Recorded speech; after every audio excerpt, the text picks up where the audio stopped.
Je voulais faire cette petite vidéo suite à un commentaire que j'avais reçu sur une autre vidéo où j'avais commenté. Un gars qui ose me dire que les gilets jaunes crèvent de faim. Quand on a vu quand même que la plupart des commerçants avaient du mal à faire du chiffre et notamment à donner de la nourriture à ceux qui en avaient vraiment besoin, bizarrement quand on voyait que les gilets jaunes s'empiffraient sur le dos de ceux qui n'arrivaient pas à se fournir, on se demande bien qui, entre les gilets jaunes et les citoyens normaux, crève le plus de faim. Mais je pense que maintenant, il est temps de ne plus voiler la face et de dire les choses telles qu'elles sont. Les gilets jaunes ont été infiltrés depuis longtemps par les groupes extrémistes, et ça c'était inévitable. Il fallait, bien évidemment, à cause d'un simple mouvement d'homo idiotus, si je puis le dire ainsi, que l'extrême droite et l'extrême gauche lavent leur linge sale en pleine rue, aux dépens de nombreuses personnes qui voulaient tout simplement vivre leur vie tranquillement. Et pourtant, les gilets jaunes trouvent encore à redire. C'est quand même fort ça. Parce que quand on voit un petit peu l'actualité qui se passe dans le monde, maintenant vous allez me dire, ouais mais les gilets jaunes ça concerne que la France. Je vais pas parler des gilets jaunes, je vais parler politique là ce coup-ci. Très vite fait. Jean-Luc Mélenchon avait parlé de son soutien aux gilets jaunes, et je vous rappelle quand même que Jean-Luc Mélenchon est le président de la France Insoumise, qui est un parti d'extrême gauche. C'est pas rien ça l'extrême gauche. Eh bien sachez qu'il y a aussi une personne que Jean-Luc Mélenchon soutient, c'est Nicolás Maduro, le président, entre guillemets président, du Venezuela. Pourquoi je dis entre guillemets? Parce que Nicolás Maduro garde tout pour lui. Le communisme, si vous pensez que c'est la juste répartition des biens, c'est de la poudre aux yeux, les gars. Ça a toujours été comme ça. Peu importe le modèle économique, le modèle social, il y aura toujours des baiseurs et des baisers. C'est inévitable. Les gilets jaunes, ils pensent tout de suite que, en instaurant le communisme en France, les parts seront réparties avec une proportion tout à fait égale. C'est de la poudre aux yeux, ça. C'est de la propagande. Dans les deux cas, que ce soit un modèle capitaliste ou un modèle communiste, le résultat sera le même. Le résultat sera toujours le même. C'est bien de rêver. Maintenant, la France, tout comme le monde, c'est pas le monde des bisounours. Non, non. Ça, vous gardez ça pour vos enfants. Ces enfants que vous prétendez éduquer et bien convaincre, alors que, et ça je ne l'ai pas encore dit, mais je pense qu'il est temps quand même d'en parler, il y a un défi, j'ai vu hier sur le Dauphiné, qui est un média sérieux, un défi qui s'appelle la garde à vue. Ni plus ni moins, une simple manière pour les collégiens de légitimer la violence envers leur prochain. Je pense que garde à vue, vous avez compris que c'est garde à vue. Je pense qu'avec tout ce qu'on voit actuellement, les collégiens et peut-être bientôt les écoliers, si ce n'est pas déjà les enfants maternels, soyons un petit peu dingues, ne serait-ce que 10 secondes, imaginons simplement que ces enfants aient connaissance de défis aussi absurdes que cela, et qu'ils se disent « Oh bah tiens, je vais taper le prochain juste parce que j'en ai envie ». Le harcèlement scolaire, c'est peut-être pas le sujet de la vidéo, mais ce défi du garde-à-vue, ça va très vite entrer en ligne de compte. Et puis, globalement, est-ce que les gilets jaunes sont pas en train de montrer clairement, depuis près de 13 week-ends maintenant, qu'ils sont hypocrites jusqu'au bout? J'ai été regarder un petit peu le compte Twitter des Foulards Rouges, et ils reprennent le même mot que moi.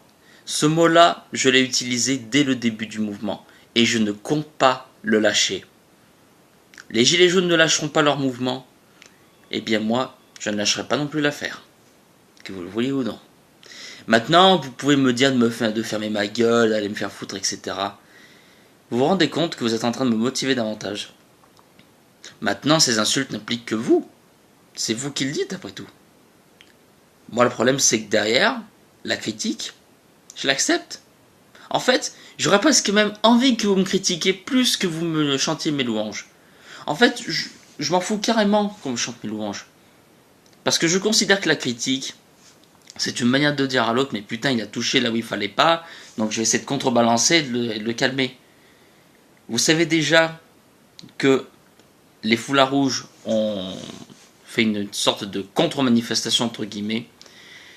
La plupart des gens qui me disent que les foulards rouges ont des idées complètement stupides, je pense que ces gens-là, ce sont vraiment des homo idiotus en devenir. Vous allez me dire, mais ça fait 2 fois que tu utilises ce mot, c'est quoi? Eh bien, disons tout simplement que l'homo idiotus, ça peut être n'importe qui. Il y a l'homo sapiens, donc l'homme qui sait, et l'homo idiotus, c'est l'homme qui suit aveuglément, simplement parce qu'il se dit « Oh bah tiens, c'est un truc qui me va bien, je vais suivre ce mouvement. » Et le truc, c'est que les personnes qui ne sont pas homo idiotus, on les considère comme des idiots. Pourquoi? Parce que quand on se rend compte que la personne a une conscience, et bien tout de suite, on essaie de décharger ses défauts sur elle. Je sais que beaucoup d'homo idiotus ne vont pas comprendre ce que je vais dire. Même certaines personnes essaieront de déchiffrer ce message. Vous aurez la réponse dans 200 ans, bien sûr. Tout ça pour dire, avec ce qui s'est passé le week-end dernier, pour revenir sur un truc un peu plus sérieux, notamment ce manifestant qui a eu la main arrachée. Là, pour le coup, il n'a pas été blessé par balle. Il a juste fait la grosse connerie qu'on fait tous dans les jeux de guerre, reprendre une grenade et oublier de la lancer au bon moment. Je ne me dis pas que je me réjouis de cette blessure, mais je me dis d'un côté, s'il n'avait pas été là, il aurait toujours ses 2 mains. D'un côté, vous vous plaignez que vous prenez des balles dans la gueule. D'un côté, vous l'avez cherché. Faut arrêter de prendre les gens pour des cons, quoi. En fait, quand je dis que les gilets jaunes sont de grands enfants, non seulement déjà, ils pensent que d'un claquement de doigts, Emmanuel Macron va tout changer, c'est pas du tout le cas, et en plus, ils ont l'air de se dire que puisque c'est pas leur faute, puisque s'ils ont été là, c'est parce qu'ils ont été appelés, et bien tout de suite, c'est la faute du gouvernement.